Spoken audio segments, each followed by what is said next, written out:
न्यूजमध्ये आपले स्वागत। शबन्यूज करिता मी सिमरन सय्यद। आज दिवसभराच्या घडामोडीतील पाहूया एक महत्त्वाची बातमी।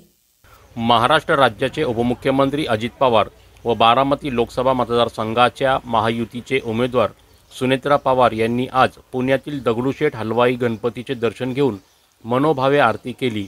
आज सुनेत्रा पवार आपला उमेदवारी अर्ज दाखल करणार आहेत।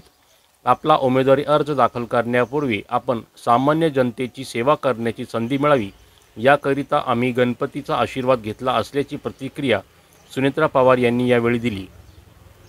आपल्या शहराची बातमी मिळवा आता शबनम न्यूजच्या ॲपवर। शबनम न्यूज मीडिया ग्रुप वतीने आपल्यासाठी शबनम न्यूज ॲप तयार करण्यात आले आहे। गुगल प्ले स्टोअरद्वारे आपण सदर ॲप डाउनलोड करू शकता व शबनम न्यूजवरील बातमी क्षणात मिळवू शकता।